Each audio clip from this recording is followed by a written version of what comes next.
Continuamos en México Opina, hablando de Me Too en México. Yuri. Bueno, en México no es la primera vez que existe el movimiento de Me Too. Ya se había dado en una dimensión mucho menor, en 2017, cuando fue pues, el Me Too que surgió a raíz del caso de Harvey Weinstein, que algunas artistas mexicanas salieron a hablar, como Carla Sousa. Por ejemplo, y todas las que fueron entrevistadas en esta serie de entrevistas que publicó la periodista Carmen Aristegui.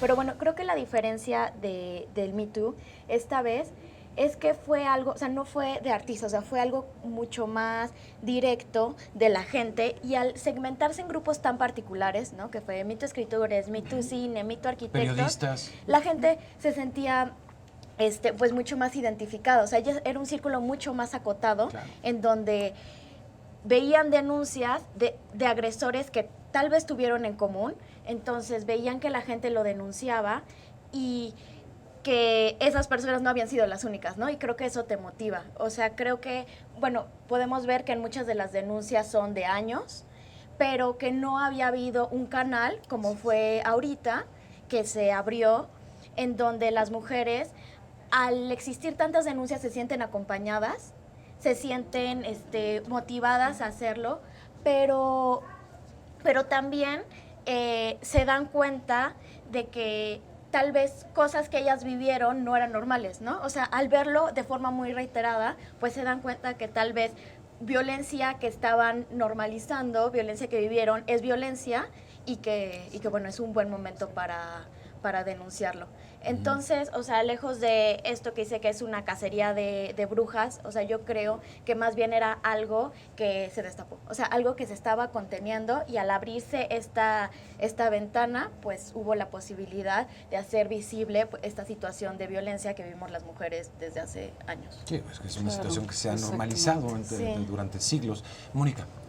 Como decía Yuri, cuando salen las denuncias y empieza a haber un patrón común de que se trata siempre de alguna persona, no siempre, pero en la mayoría de los casos de una persona de autoridad que tiene ciertas actitudes tanto de acoso como de agresión hacia reporteras, sobre todo que vienen muy jóvenes, empiezan a trabajar en la redacción, tienen un jefe hombre y ese jefe se aprovecha de la situación, ¿no? Entonces cuando por lo menos las denunciantes que yo entrevisté, cuando empezaron a ver que había un patrón y se empezaban a identificar con esos casos, fue que ellas se motivaron también a hacer sus denuncias, ¿no? Claro que aquí hay una situación complicada porque me decía una de mis entrevistadas que en el periodismo nosotros no queremos ser la noticia, nosotros tendemos a darle voz a otras personas, entonces cuando la noticia somos nosotros siempre hay una renuencia a hablar, a denunciar. Nosotros queremos denunciar injusticias, pero cuando nos toca a nosotros, entonces es un poco más complicado. Y también que el periodismo suele ser una profesión matada, una profesión donde hay mucho estrés, donde hay mucha presión, donde tu editor te mata un reportaje, donde hay mucha, digamos, mucha agresividad porque es el gremio, porque tienes que sacar la noticia. Entonces hay una confusión entre lo que pudiera ser algo normal del gremio, de que es un ambiente común el que haya mucho estrés y haya mucho, digamos, mucha exigencia, haya terrenos que ya rozan en el acoso y en la discriminación, ¿no? Sí. Entonces es complicado separar ambas cosas y entonces tiene que haber como este fenómeno para que las mujeres periodistas empiecen a darse cuenta que lo que vivieron no es normal, ¿no? Es importante, ¿no? Porque ¿cómo distinguir? ¿Es un asunto subjetivo el acoso? Es decir, yo creo que me están acosando, o hay parámetros donde uno puede decir, bueno, esto es acoso, esto sí entra dentro de acoso. Bueno, abuso creo que es mucho más evidente, pero o es una cuestión que se puede calificar de manera objetiva. En algunos casos sí es algo subjetivo. De entrada, en donde tú no te sientas a gusto como mujer, desde tu espacio vital, el hecho de que te puedan hablar con cierta familiaridad o con cariño, que para la otra persona quizá no significa algo incorrecto. Cuando uno, ese tipo de actitudes, uno se siente que no te gusta, no estás a gusto con eso, hay que decirlo y decir no. Entonces ahí sí es una cuestión subjetiva, ¿no? Y también depende mucho del contexto y el tipo de persona con las que se esté tratando. en redacciones como CNN, donde hay personas de muchas nacionalidades, uno conoce sudamericanos, centroamericanos, que son muy cariñosos con todos, con hombres y con mujeres, y hay cosas que a las mujeres mexicanas ya no nos gustan, ¿no? Que te digan mamita, que aquí eso ya es una agresión específicamente, porque no nos gusta que nos digan eso ni en la calle ni en el centro de trabajo, por ejemplo. Pero en Venezuela es muy común y no es una grosería y no se invade el espacio ni se incomoda a la mayoría de las mujeres cuando los hombres o compañeros y las mismas mujeres le dicen mamita a otra compañera. Entonces también hay una cuestión de contexto cultural, ¿no? Pero en el asunto de las redes en específico, yo creo que partiendo de que, como ya dije, que tenemos dos problemas muy graves, el estructural e institucional, el Estado nos ha fallado, también una cuestión de cultura, en nuestra cultura machista que reproducimos todos, tanto hombres como mujeres, partiendo de eso, yo creo que el movimiento se fue de las manos al entrar en las redes sociales, en Twitter específicamente, donde no existe ningún control. Y el hecho de que sea distinto las redes sociales no significa que se pueda hacer absolutamente todo, incluyendo cometer delitos.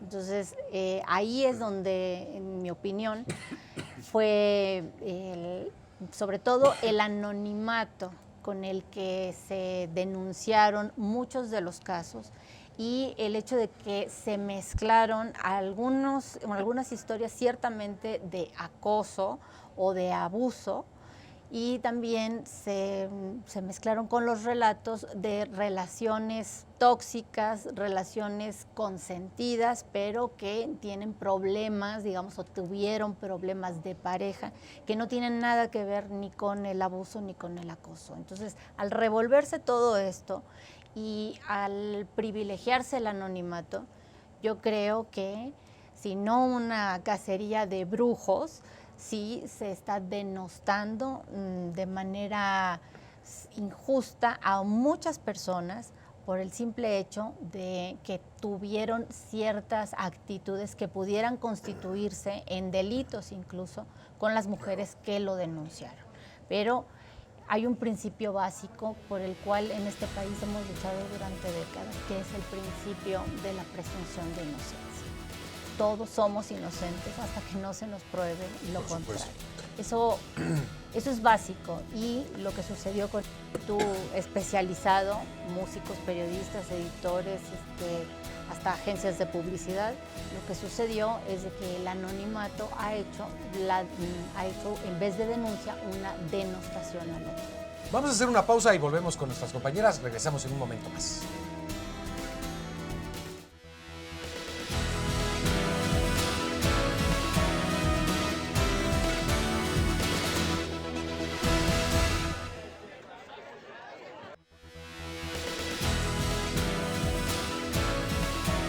Continuamos en México Opina hablando de Me Too y todo lo que ha generado aquí en nuestro país, en México. ¿Ustedes coinciden en que el anonimato ha, digamos, perjudicado o ha afectado los derechos de algunos de los acusados, en este caso, Mónica? Es muy complicado porque entiendo por qué algunas de las denunciantes piden el anonimato, porque probablemente siguen trabajando en el mismo lugar donde está esa persona que las acosó o que las agredió, y entonces es complicado dar su nombre, ¿no? Por otro lado, yo creo, como periodista, porque no soy abogada para nada, ni experta en cómo pudiera ser un proceso legal de denuncia de acoso, pero creo que como periodistas nosotros tenemos la responsabilidad de siempre, pues, lograr el mayor contexto posible a la hora de contar una historia. Entonces, los que cubrimos ahora el Me Too, tenemos la obligación de, pues, obviamente acudir con la persona que denuncia, saber quién es, dónde trabaja, y luego también ir con el denunciado y hacerle las preguntas y encontrar el mayor contexto para poder contar la historia más completa, ¿no? Entonces creo que en el caso particular de Me Too periodistas hay un riesgo de nosotros, como estamos en el mismo terreno, en el mismo gremio, de llegar digamos, al terreno del activismo, porque queremos apoyar a nuestras compañeras, porque queremos que esto se sepa, porque queremos también, tal vez nosotros tenemos casos particulares, pero creo que como periodistas nosotros tenemos la obligación de no quedarnos en el tuit, no quedarnos en la denuncia de DM, ¿no? ¿Se ha ido purificando? Es decir, ¿se han ido estableciendo protocolos con el paso del tiempo? Por lo que entiendo, están en las chicas de PUM, que es el Periodistas Unidas Mexicanas, están en el proceso de crear un protocolo algo más, digamos, lineal, algo más, digamos, planeado. Que hay estándares y estructurado. periodísticos que podrían ser incorporados. Claro, ¿no? y yo creo que del lado nuestro nosotros tenemos la obligación como reporteros de también ayudar a contribuir a que la historia esté mejor contada. Y sobre todo eso, de entender los patrones de comportamiento y los sistemas en los que surge esta situación.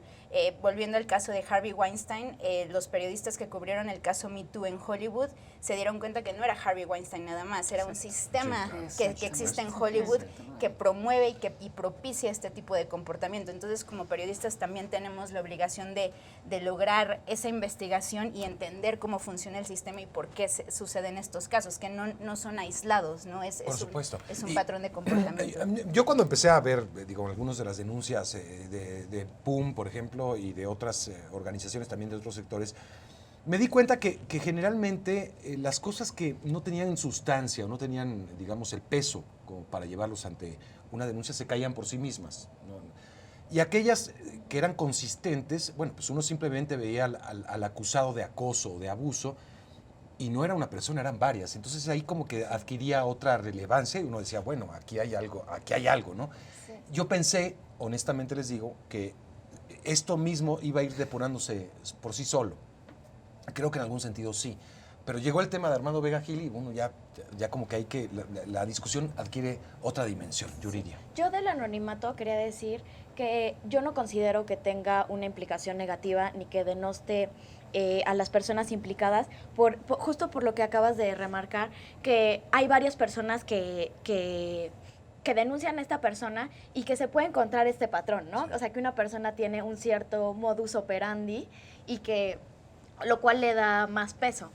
Y bueno, de por sí, de que se parte del hecho de que se crea la víctima. Pero también, o sea, creo que quien no es víctima, quien está del otro lado, se le puede hacer muy fácil, o sea, que para la persona es muy fácil escribir un tuit anónimo, pum, quemar a alguien. O sea, pero la víctima, aunque sea de forma anónima, escribir algo, pues es muy difícil, porque sabes, o sea, te da miedo que con lo que dices el agresor te pueda identificar, sabe que estás tú.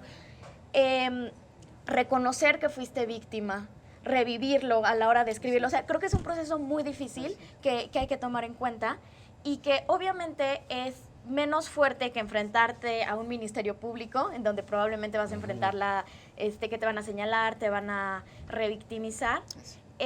Pero es un proceso que es difícil y se tiene que tomar en cuenta esto. Sí. Yo creo que aquí hay claves muy interesantes en lo que dicen las compañeras y, por ejemplo, ¿hacia dónde nos lleva la discusión? Pues sí nos tendría que llevar hacia que el Estado, por ejemplo, a propósito de lo que comenta Surya, que garantice que las mujeres, por ejemplo, podamos denunciar. Que no sea un martirio y una revictimización asegurada el denunciar, que realmente se respeten y se lleven a cabo y se corran todos los protocolos que se tienen que respetar, que los servidores públicos y servidoras públicas que no estén cumpliendo con sus responsabilidades tengan las sanciones correspondientes. Es decir, que realmente esas instituciones, porque sí se han creado instituciones y sí se han dado muchos años de capacitaciones y muchos años, pero todo eso tiene que funcionar. Entonces, por ejemplo, si lo llevamos, yo les hablaría desde el plano legislativo. Si lo llevamos al plano legislativo, pues tenemos que hacer una acción, primero revisar junto con las instituciones a las que les corresponde, vamos a decir, del Poder Ejecutivo, y de lo que es el Ejecutivo y de lo que es el Poder Judicial, tendríamos que revisar una serie de mecanismos en cuanto a si están o no funcionando y hacer una acción articulada, porque precisamente para poder garantizar, aquí me parece que el tema de fondo es que garanticemos que las mujeres y niñas de México vivamos una vida libre de violencias, de todas las violencias. Entonces, todas las instituciones que han sido creadas a través de los años tienen que hacer su trabajo. Y eso solo se va a lograr, sí, por un lado es reformando leyes, pero por otro lado, quienes operan todas las políticas, las instituciones, cumplir con su parte. Entonces es una acción articulada la que tenemos que hacer, un diálogo amplio y no solamente entre instituciones o entre órdenes de gobierno, sino amplio con la sociedad. Lo que nos está diciendo el Me Too también, lo que nos está gritando de muchas maneras, es esa urgencia de un diálogo de muchas formas, amplio y sin revictimización. Y sí, sin estar cuestionando a la que ha vivido, a la mujer que ha vivido violencia, sino que podamos llevarlo hacia otro lugar. Y también decir nada más, en este contexto, 3 años, poco más de 3 años en México, la violencia ha venido aumentando, particularmente la más extrema de todas, lo decíamos, la violencia feminicida. Más del 100% ha aumentado la violencia feminicida a las mujeres en todos los rangos de edad. Y terrible ha aumentado la violencia feminicida en niñas. ¿Qué está pasando? Esa es la discusión y es la urgencia de las medidas que tenemos que tomar. Ese es el tema, me parece a mí. Bueno, vamos a hacer una pausa, regreso con más aquí en México Opina.